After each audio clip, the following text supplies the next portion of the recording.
When life gets hard, our instinct is often to armor up, to shut down, to pretend we're fine when we're really not. But the truth is, life will get messy.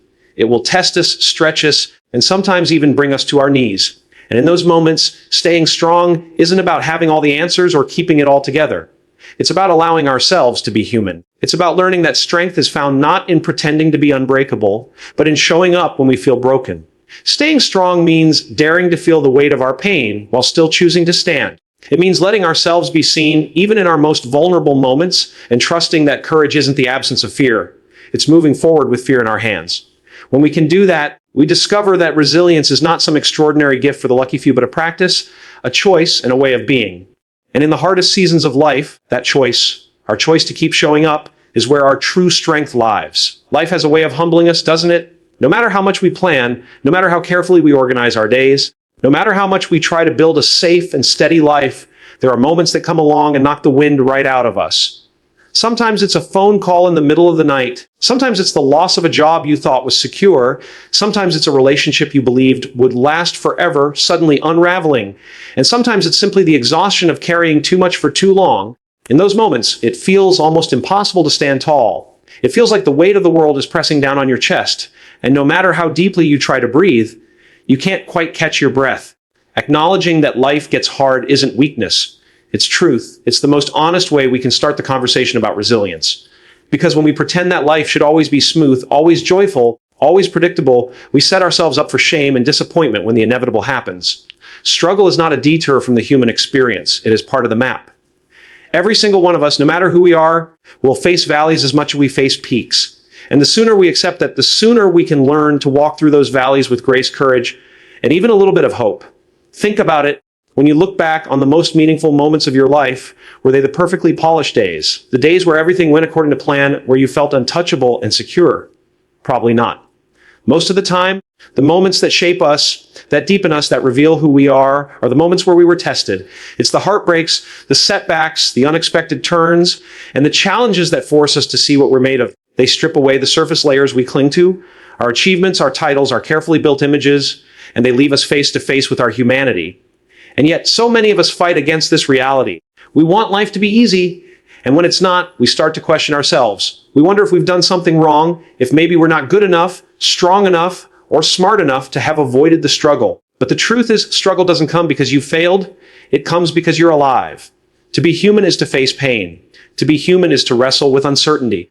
To be human is to walk through seasons where nothing makes sense and still take the next step forward. When life gets hard, acknowledging that hardship is the first act of strength. It's looking at the truth squarely in the face and saying, yes, this hurts. Yes, this is heavy. Yes, I wish it were different. And yet here I am. There's something incredibly powerful about naming our reality, even when it's not the reality we wanted. Pretending we're fine when we're not, plastering on a smile while we're silently unraveling inside, doesn't make us strong. It makes us disconnected. True strength begins when we tell the truth to ourselves and to others about where we really are. I think about people I've met who've walked through unimaginable losses, losing a child, battling cancer, starting over after losing everything. And what strikes me isn't their ability to push the pain away, but their willingness to carry it and keep going anyway. They don't deny their suffering. They don't minimize it. They don't try to wrap it up in tidy words. Instead, they face it, they allow it to be real, and they still find ways to show up. That's what it means to stay strong. Not to be untouched by hardship, but to live fully in the middle of it. So often we confuse strength with perfection. We imagine strength as the person who never cries, who never falters, who marches forward as if nothing can touch them. But that's not strength, that's performance. Real strength is softer, quieter, and much more courageous. Real strength is choosing to get out of bed when everything in you wants to hide. Real strength is reaching out for help when you'd rather isolate. Real strength is saying, I can't do this alone, and allowing others to step into the mess with you. When we acknowledge that life will get hard, we stop wasting energy trying to resist the truth, and we start saving that energy for what really matters moving forward, inch by inch, moment by moment. We start giving ourselves permission to bend without breaking, to stumble without shame, and to feel deeply without apologizing for it.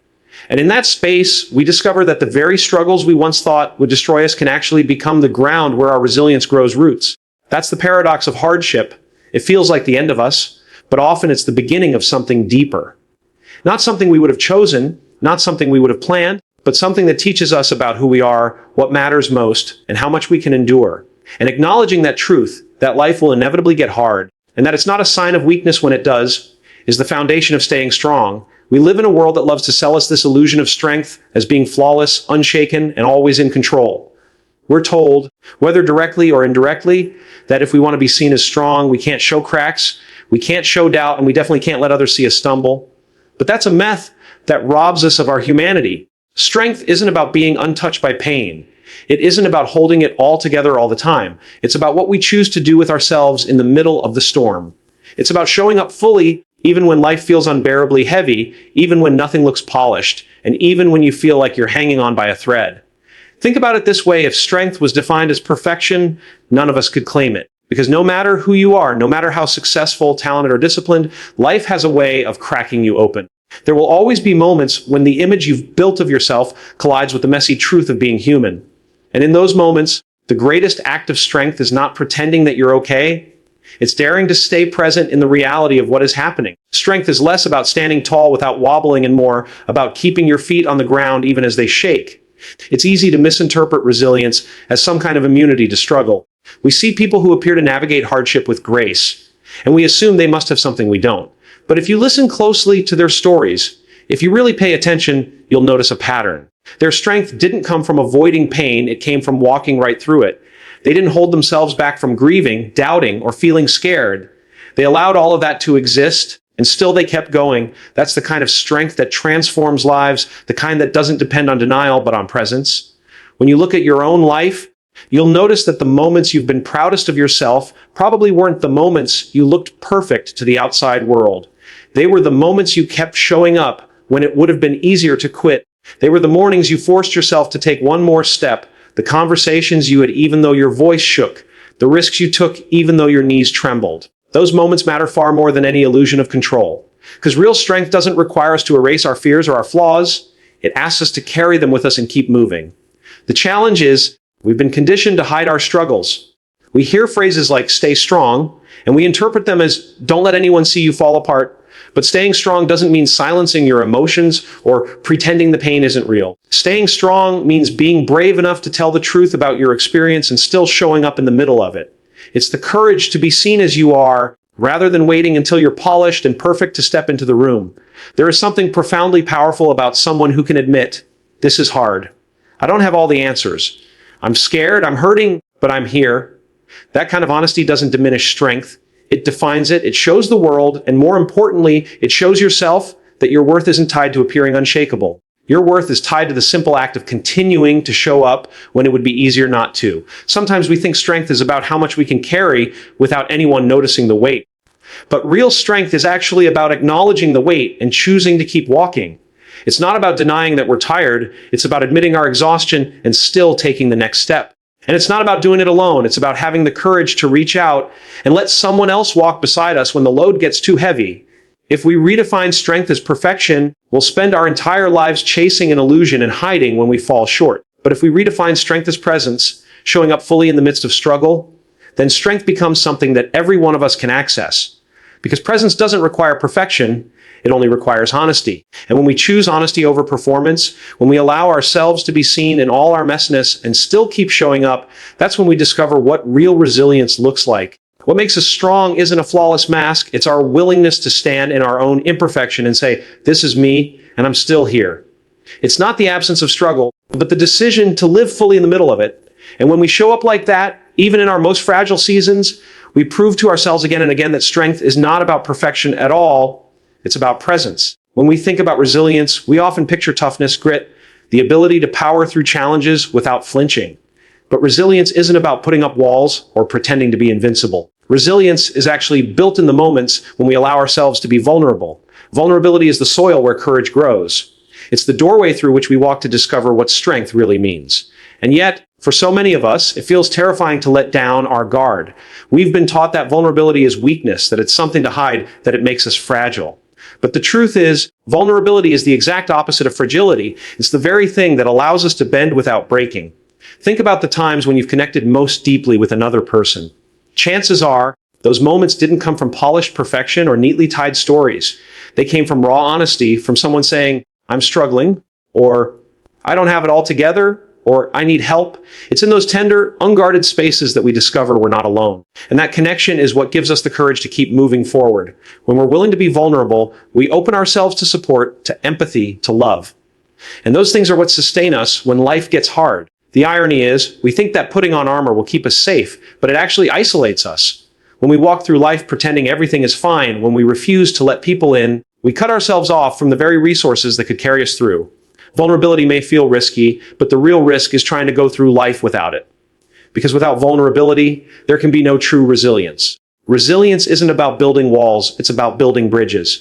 Vulnerability also teaches us something essential about ourselves that we can survive being seen. So many of us are haunted by this fear that if people really knew us, if they knew our doubts, our fears, our flaws, they wouldn't accept us. And yet, over and over again, when we take the risk of letting people in, we find that not only are we still loved, we are often loved more deeply because of our honesty. That's the paradox of vulnerability. What we fear will push people away is often what draws them closer. And resilience grows in that space. When we allow ourselves to be vulnerable, we stop wasting energy on maintaining an image. We stop hiding, and in doing so, we free up that energy to actually heal, to actually grow, to actually face the challenges in front of us. Pretending to be okay takes so much work. Admitting we're not okay, as scary as it feels, opens the door to relief, to rest, to real strength. Vulnerability doesn't take away the pain of life's challenges, but it allows us to share the weight so we don't have to carry it all alone. Some of the most resilient people in the world are not the ones who look untouchable from the outside. They are the ones who allow themselves to cry, who ask for help, who admit when they're overwhelmed. They are the ones who show up with shaky voices and trembling hands, but show up anyway. That kind of courage isn't loud. It isn't flashy. It often goes unnoticed by the outside world, but it is the heartbeat of resilience. Vulnerability and courage are two sides of the same coin. You can't have one without the other. I think we forget sometimes that resilience doesn't mean we're unbreakable. It means that when we break, we find ways to heal and keep moving. Vulnerability is what allows us to do that. It's what allows us to admit, I can't do this alone, and let others come alongside us. It's what allows us to acknowledge that we're scared or uncertain and still take the next step. It's what allows us to feel the full weight of our pain and, instead of being crushed by it, find a way to grow stronger because of it.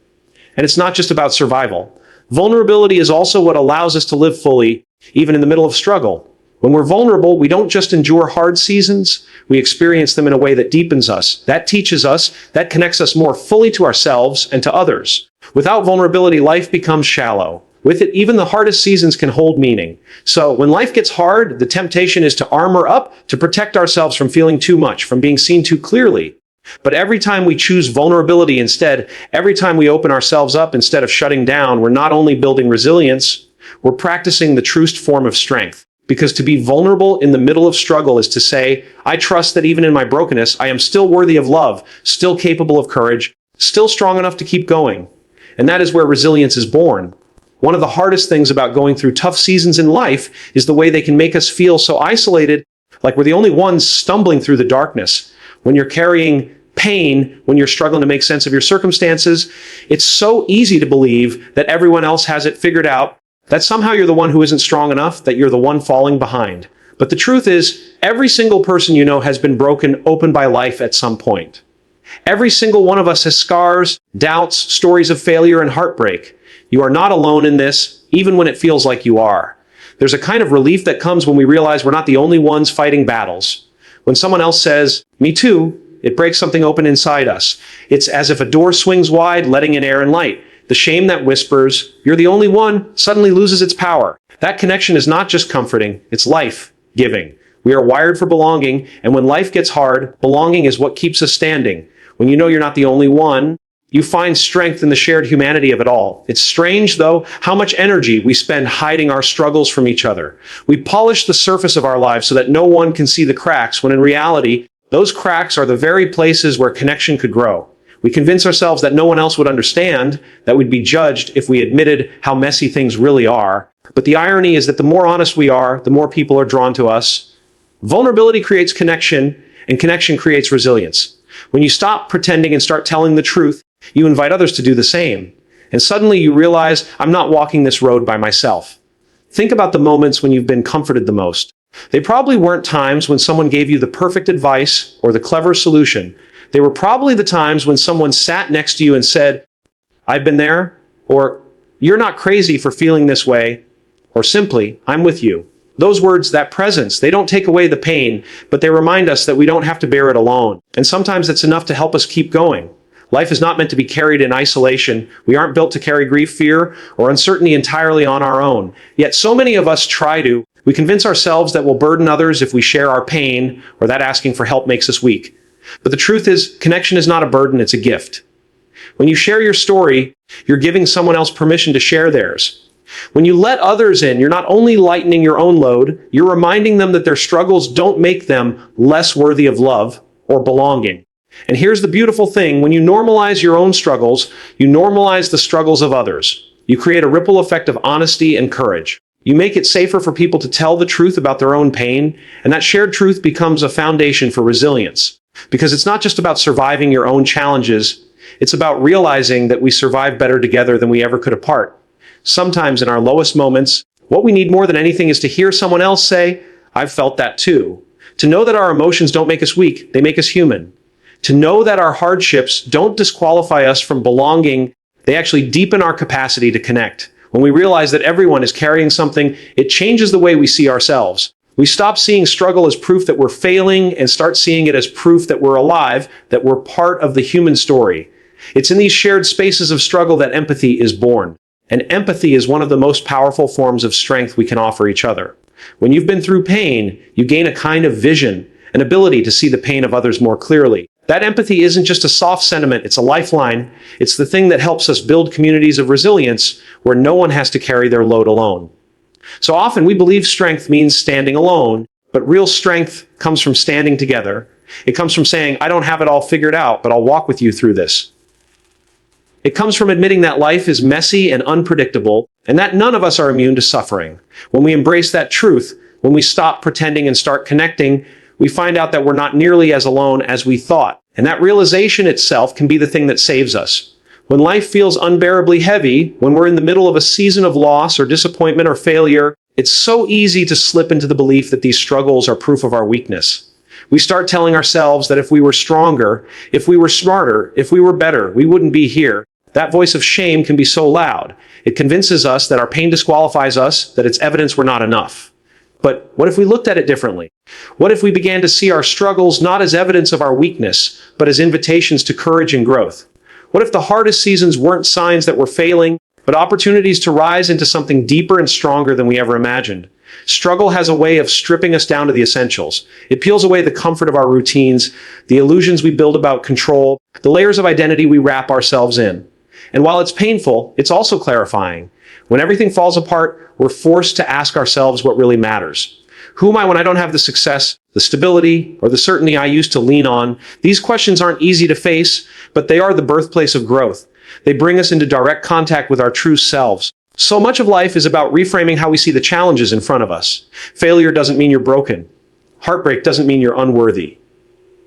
Loss doesn't mean life has nothing left to offer you. These moments, as devastating as they are, can become turning points if we allow them to teach us. They can expand our capacity for compassion. They can make us braver than we were before. They can unlock strength we didn't know we had.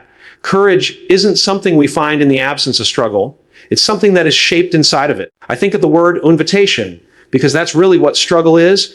It's an invitation to step into a deeper kind of life. But invitations don't come with guarantees. They don't promise an easy path. They simply ask, will you show up? Will you face this moment with honesty and courage, even if you don't know what's waiting on the other side?